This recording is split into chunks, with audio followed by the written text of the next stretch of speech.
I am the man they call a monster, yet she is the only one who doesn't flinch. Mia Stewart is a woman on the run with a target on her back. Yoon is a billionaire underworld king who hasn't let a soul touch him in 15 years. When Mia crashes into his private gala claiming to be his wife to stay alive, the city holds its breath. She expected a bullet. She got a 6-month marriage contract. He has 3 rules. Do not enter my room. Do not ask about my scars. Do not fall in love. But as the fake smiles for the cameras turn into real heat behind closed doors, Mia realizes the cold CEO is a fire that might just consume them both. The neon lights of Gangnam blurred into streaks of electric blue and violent pink as Mia Stewart sprinted through the rain. Her lungs felt like they were filled with crushed glass. Behind her, the heavy tread of polished leather boots signaled that the fiancé she was fleeing, a man who saw her as a transaction, not a person, was closing in. She ducked into the Obsidian, a restaurant so exclusive the windows were tinted like smoke. Inside, the atmosphere was heavy with the scent of expensive sandalwood and aged whiskey. At the center table, surrounded by a sea of empty chairs, sat the man the tabloids called the Ice King. Yoon. He was devastatingly handsome, with a jawline sharp enough to cut glass and eyes that seemed to hold the secrets of 1,000 sins. The door behind her swung open. The traffickers scanned the room. Mia's heart did a frantic dance against her ribs. She had seconds. She walked straight to Yoon's table, the water from her hair dripping onto his white tablecloth. Every guard in the room reached for their holster. Yoon didn't look up from his drink. "You have 5 seconds to leave before you disappear," he said, his voice a silk-wrapped blade. "I'm not leaving," Mia whispered, her voice trembling but clear. She leaned down, closing the distance between them until she could smell the spice on his skin. "Because I'm your wife."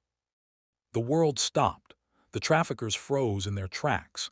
Yoon finally lifted his gaze, his dark eyes locking onto hers with a terrifying intensity. For the first time in 15 years, a woman had dared to touch his space. "My wife," Yoon repeated, his thumb tracing the rim of his glass. "That's a dangerous lie, little bird." "Then protect me," she pleaded. To the shock of every man in the room, Yoon didn't cast her out.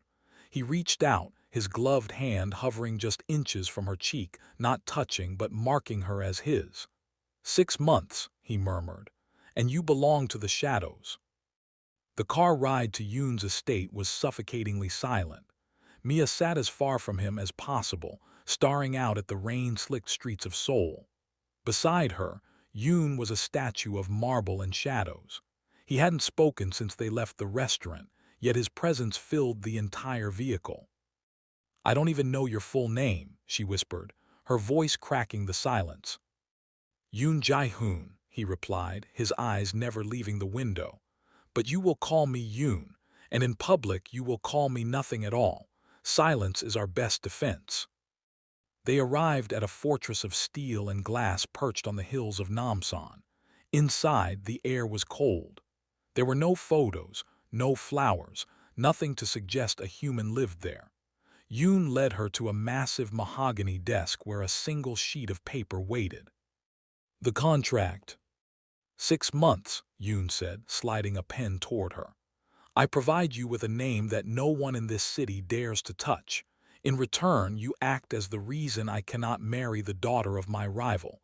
You are my shield, Mia Stewart, nothing more." Mia looked at the clause. No physical contact without prior agreement. "You really don't touch women."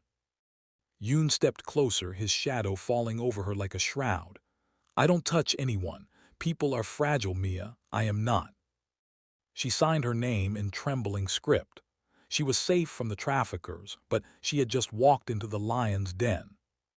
Mia woke up the next morning in a bedroom larger than her entire apartment back home. On the bed lay a collection of designer clothes, all in muted tones of cream and charcoal. She wandered into the hallway, her footsteps echoing on the polished stone. She found Yoon in a private gym, his back to her. He was shirtless, and for the first time Mia saw why he kept the world at bay. His back was a map of silver scars, remnants of a life built on violence. She gasped softly, and in a blur of motion, Yoon was in front of her. His hand stopped just an inch from her throat, his eyes wild and predatory. "Rule number 1, he hissed, his chest heaving. "Do not sneak up on me." I was looking for the kitchen," she breathed, her heart racing not from fear, but from the raw, magnetic heat radiating off his skin. Yoon's gaze dropped to her lips for a fraction of a second before he recoiled as if burned. "Eat, dress. My tailor arrives at noon. We have a gala tonight. The world needs to see my wife." The grand ballroom was a shark tank of high society and underground royalty. Mia clutched Yoon's arm, over the fabric of his suit, as per his rules. She wore a silk gown the color of midnight that contrasted beautifully with her deep skin. "Smile," Yoon muttered through gritted teeth. "They are looking for a crack in the foundation." "Then stop looking like you're going to a funeral," Mia shot back, a spark of her old spirit returning. The traffickers were there, watching from the corners, but they didn't move. They couldn't, not while she was tethered to the most powerful man in Seoul. As they danced, a stiff, formal waltz, Mia felt the heat of his palm through her dress. He wasn't touching her skin, but the proximity was electric. For a man who hated touch, he held her with a strange, possessive intensity. "You're doing well," he whispered against her ear. The heat of his breath sent a shiver down her spine that had nothing to do with the cold. The gala ended with a narrow escape from a persistent reporter. Once back in the safety of the penthouse, the adrenaline faded, leaving Mia trembling. The reality of her life, a fake wife to a mafia king, hit her all at once. She collapsed onto the velvet sofa in the library, burying her face in her hands. "The danger is over for tonight," Yoon said, standing by the fireplace. "Is it?" Mia looked up, her eyes bright with unshed tears. "I'm a ghost, Yoon. I have no home, no family. I'm just a line in your contract." Yoon walked toward her, pausing at the edge of the sofa. He hated emotion. It was messy. It was a liability, but seeing her small and broken in his massive house did something to his ironclad resolve. He reached out, his hand hesitating in the air. Slowly, painfully, he let his bare thumb brush away a single tear from her cheek. It was the first time he had touched a woman in 15 years. The contact felt like a lightning strike. "You are not a ghost," he rasped, his voice dropping an octave. "You are the only thing in this house that is actually alive." He pulled his hand away quickly, his face hardening again, but the damage was done. The ice had cracked. 3 days after the gala, Mia woke to the sound of something shattering. She rushed to Yoon's wing of the penthouse, ignoring the keep-out rule for the first time. She found him in his study, clutching the edge of his desk. His face was flushed, and sweat beaded on his forehead. A glass of water lay in shards at his feet. "Yoon, you're burning up," Mia said, stepping closer. "Get out," he groaned, his voice strained. "I told you, don't come in here." She ignored him, pressing the back of her hand to his forehead. He flinched, a low growl vibrating in his chest, but he didn't pull away. His skin was scorching. For all his power, a simple infection from an old wound had brought the Titan to his knees. "I'm not leaving you like this," Mia said firmly. For the next 4 hours she sat by his side, pressing cool cloths to his neck and chest. In his delirium, Yoon didn't fight her. Instead, he leaned into her touch, his large hand instinctively catching her wrist, holding her there as if she were his only anchor to the world. When the sun broke over the Seoul skyline, Yoon opened his eyes to find Mia asleep in the chair beside him, her hand still resting on his arm. He stared at her, the rich mahogany of her skin against his pale sheets, the softness of her features in repose. His heart, a muscle he had trained to be a stone, gave a traitorous thump. He should be angry. She had seen him weak. She had touched him without a contract. But as he watched her stir, he didn't feel exposed, he felt seen. You stayed, he murmured as her eyes fluttered open. Mia rubbed her eyes and offered a tired smile. Someone had to make sure you didn't die and leave me with those traffickers. Yoon looked away, his jaw tightening. You're safe here, Mia, not because of a contract but because I say so. To ease the tension, Mia decided to reclaim a piece of her old life. She took over the kitchen, filling the sterile, cold space with the scents of spices and garlic. Yoon watched from the doorway, fascinated. He had lived on protein shakes and catered meals for a decade. He didn't understand the joy she found in something as simple as making a meal. Try this, she said, holding out a spoonful of jollof rice she had adapted with local ingredients. He hesitated, then leaned in. He didn't take the spoon, he let her feed him. The intimacy of the gesture was louder than any shout. It's warm, he whispered. That's what food is supposed to be, Yoon, just like people. He stepped closer, the air between them thick with unspoken questions.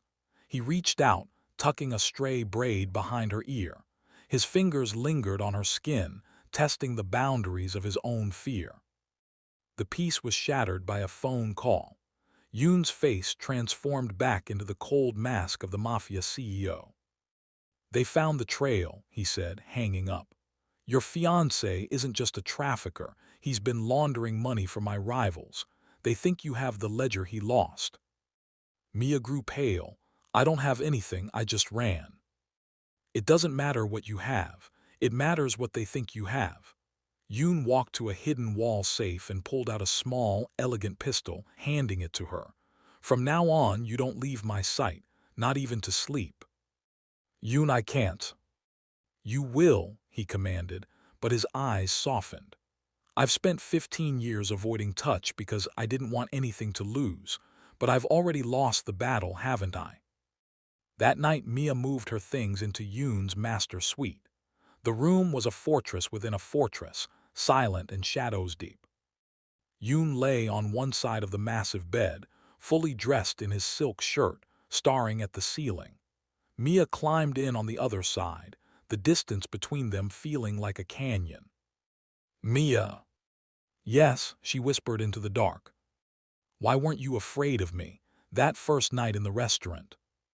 Mia turned on her side, looking at the silhouette of the most dangerous man in Seoul.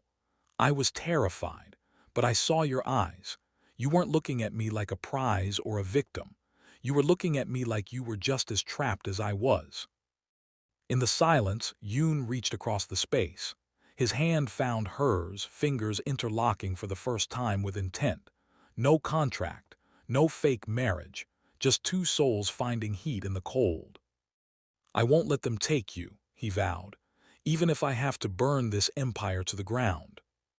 The quiet of the penthouse was shattered when a security alarm blared in the dead of night. Yoon was out of bed in a heartbeat, his movements fluid and lethal. He grabbed Mia, pulling her into a hidden panic room behind the library's bookshelves. Stay here, do not make a sound, he commanded, checking his weapon. Yoon, wait. He paused, looking at her in the dim emergency light. He didn't see a liability. He saw the only thing he cared to protect. He leaned forward, pressing a hard, brief kiss to her forehead. It was a promise. Outside, the muffled sounds of a struggle echoed, glass shattering, the heavy thuds of combat. Mia huddled in the dark, realizing that her fake husband was risking everything for a woman he'd known for only weeks. When the door finally opened, Yoon stood there, his knuckles bruised and his shirt torn, but his eyes were fixed solely on her. The adrenaline of the attack left them both wired. Back in the safety of the master suite, the silence was heavy, charged with a new kind of electricity. Yoon sat on the edge of the bed, his head in his hands. Mia approached him slowly, picking up a first aid kit. She sat behind him, gently dabbing a cut on his shoulder. You're shaking, he whispered, feeling her touch. I thought I lost you, she admitted. He turned around, his dark eyes searching hers. The distance between them vanished. This time, it wasn't a brush of a hand or a thumb on a tear. He cupped her face, his thumb grazing her lower lip. When he kissed her, it wasn't the cold gesture of a CEO. It was the desperate hunger of a man who had been starving for 15 years. They fell back onto the silk sheets, the contract forgotten. In the quiet of the room, their connection became more than words, an implicit, breathtaking surrender of two souls who had finally found home in each other. Mia woke to the feeling of sunlight and a steady heartbeat beneath her ear. Yoon was still there, his arm draped possessively over her waist. He looked younger in the morning light, the hard lines of his face softened by sleep. He stirred, his grip tightening when he realized she was still there. "I thought you might have run," he confessed, his voice husky. "Where would I go?" Mia teased softly, tracing the line of a scar on his chest. "I'm married to the most feared man in Seoul." "You're married to a man who is terrified of how much he needs you," he corrected. He pulled her closer, the intimacy of the night before lingering in every touch. For the first time, Yoon wasn't thinking about his rivals or his empire. He was thinking about how to keep this light in his life forever. The honeymoon phase was short-lived. A package arrived at the door, a tablet containing a video message. It was Mia's former fiancé, standing alongside Yoon's greatest business rival. "You have something that belongs to us, Yoon," the man sneered. "The girl or the ledger she's hiding. Give us one or we take both and burn your city down." Yoon smashed the tablet against the floor. "They think they can threaten what is mine." "Yoon, maybe I should go," Mia said, her voice small. "I'm putting you in danger." He grabbed her shoulders, his gaze fierce. "You are the only thing that makes this life worth living, Mia. We don't run, we end this." Yoon called a meeting of his top lieutenants. For the first time, he introduced Mia not as a contract partner, but as his queen. "The rules have changed," he told his men, his voice resonating with a power that made the room tremble. "We are no longer just defending territory, we are protecting family." As the men dispersed to prepare for the coming conflict, Yoon turned to Mia. He took her hand and led her to the balcony overlooking the glowing city. "They expect me to be the cold man I was for 15 years, he whispered, pulling her into his arms. "They don't realize that a man with something to love is 10 times more dangerous than a man with nothing to lose." Yoon's analysts worked through the night, but it was Mia who found the key. While looking through the belongings she had managed to carry in her small bag, she found a tarnished locket her mother had given her. Inside, hidden behind a photo, was a micro SD card. "I didn't even know it was here," Mia whispered as Yoon slotted it into his computer. The screen filled with names, bank accounts, and shipping manifests. It was the ledger. It wasn't just money laundering. It was a map of every corrupt official in South Korea. "This is why they want you dead, Mia," Yoon said, his face illuminated by the blue light of the monitor. "This doesn't just destroy your fiancé. It destroys the entire foundation of my rival's power. You're holding the keys to the kingdom." With the ledger in their hands, Yoon's penthouse became a command center. But the stress was taking its toll. Yoon was back to his old habits, packing, brooding, and skipping meals. Mia walked into his office and closed the laptop. "Eat, now." "Mia, I don't have time." "You have time for your wife," she countered, using the title with a new sense of authority. He stopped, his shoulders dropping as he sighed. He pulled her into his lap, burying his face in the crook of her neck. "I spent 15 years building a wall so no one could hurt me. Now the wall is gone, and I'm terrified for you." "Don't be," she said, her fingers dancing through his hair. "I've been running my whole life. For the first time, I'm standing my ground, and I'm standing it with you." The rival, a man named Park, grew desperate. He sent a final ultimatum, the ledger in exchange for a peaceful exit from the country. But Yoon knew better. Men like Park didn't leave witnesses. "We meet him," Yoon decided, "but we meet him on my terms." He spent the afternoon training Mia on how to use the burner phones and the emergency exit routes of the city. The intimacy between them had evolved. It was no longer just physical heat, but a deep, psychic connection. Every look they exchanged was a conversation. Every touch was a reassurance. "If anything goes wrong," Yoon whispered, checking the holster at his hip, "you go to the safe house in Jeju. Promise me." "Nothing is going to go wrong," Mia said, though her heart hammered like a trapped bird. The meeting took place in a desolate shipyard at the edge of the Han River. The air was thick with the scent of salt and rust. Park stood with 20 armed men, Mia's former fiancé cowering behind him. Yoon walked forward alone, his hands in his pockets, looking bored. Mia watched from the bulletproof SUV, her hand white-knuckled on the door handle. "The girl and the drive, Yoon," Park demanded, "and you might live to see tomorrow." Yoon smiled, a cold, terrifying expression. "You brought 20 men to a fight against a man who has everything to lose. That was your first mistake." Suddenly, the shipyard lights flared to blinding brightness. Yoon's snipers, hidden in the shipping containers, painted red dots on every one of Park's men.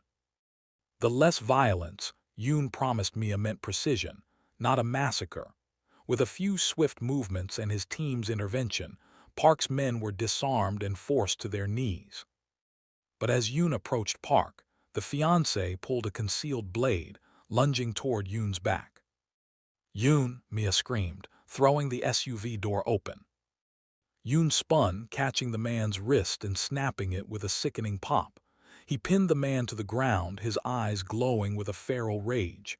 "You touched what was mine," Yoon hissed, his voice vibrating with a decade of suppressed violence. "You chased her. You terrified her." He looked up and saw Mia watching him. Her eyes weren't filled with fear of him, but with a deep, aching concern. He realized then that he didn't need to be a monster to protect her. He just needed to be hers. He let the man go, tossing him toward his lieutenants. "Take them to the authorities. Give them the drive. Let the law finish what they started." He walked back to Mia, pulling her into a fierce, trembling embrace. The war was over. The marriage was no longer a contract. It was the only truth left. The first morning after the shipyard standoff felt different. For the first time, there were no guards stationed inside the hallway of the penthouse. The silence wasn't heavy with secrets. It was light, filled with the soft sound of the city waking up below. Mia found Yoon on the balcony, watching the sunrise. He wasn't wearing his suit jacket or his mask of indifference. He looked human. "It's over," he said, turning to her. "The ledger is with the High Court. Park and your former fiancé will never see the sun as free men again." Mia walked to him, wrapping her arms around his waist. "And us? The 6-month contract is still on your desk, Yoon." He took her hands, bringing them to his lips. "That contract was written by a man who was afraid to feel. I want to burn it." That evening, the penthouse felt like a sanctuary rather than a fortress. Without the threat of war hanging over them, the air between them thickened with a different kind of tension, one that had been building since that first night in the restaurant. Yoon led Mia to the bedroom, but this time, he didn't stop at the edge of the bed. He moved with a slow, worshipful grace, his hands trembling slightly as they touched her skin. "I told you I was dangerous when I started to care," he whispered against her neck. "Then be dangerous," Mia replied, pulling him closer. In the quiet of the night, their union was no longer about a deal or a lie. It was an implicit, deep surrender. Every touch was an apology for the years of loneliness, and every kiss was a promise for the future. For the man who never touched women, Mia wasn't just a woman, she was his entire world. In the weeks that followed, the Mafia CEO began to change. Yoon started divesting from the darker corners of his business, shifting his massive resources into legitimate tech and urban development.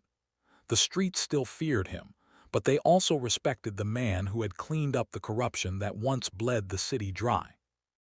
Mia didn't just sit in the background. She used her position to start a foundation for women who were running from the same shadows she had escaped. "You're becoming a hero, Yoon Jae-hoon," she teased one afternoon as they sat in his newly renovated office, now filled with photos and plants. "I'm just a man trying to be worthy of his wife," he said, pulling her onto his lap. The 6-month mark arrived, but there was no talk of parting. Instead, Yoon took Mia back to the Gilded Lily, the restaurant where it all began. This time, the restaurant wasn't empty. It was filled with soft music and the scent of thousands of white roses. He didn't hand her a contract this time. He knelt on one knee and produced a ring that held a diamond as bright as the Seoul skyline. "Mia Stewart, you walked into my life and told a lie that saved me. Now I'm asking you to tell the truth for the rest of our lives. Will you marry me? For real this time?" With tears blurring her vision, Mia nodded. "Yes, 1,000 times yes." They celebrated that night with an intimacy that felt new, a celebration of a choice made in freedom, not fear. 1 year later. The name Yoon still carried weight in Seoul, but it was no longer associated with ice and violence. It was associated with the power couple that had transformed the city. Mia stood on the balcony of their home, looking out at the Han River. She felt a pair of strong, familiar arms wrap around her from behind. Yoon pressed a kiss to the top of her head, his heart beating steady and strong against her back. "What are you thinking about?" he asked. "About how lucky I was to run into the most dangerous man in Korea," she joked. Yoon turned her around, his eyes dark with a love so fierce it was almost tangible. "You didn't just run into me, Mia. You saved me from the dark, and I will spend every day of the rest of my life making sure you never have to run again." As the sun set over the empire they had built together, the cold CEO smiled, a rare, beautiful sight, and kissed his wife, knowing that some fake marriages are the only things that are truly real.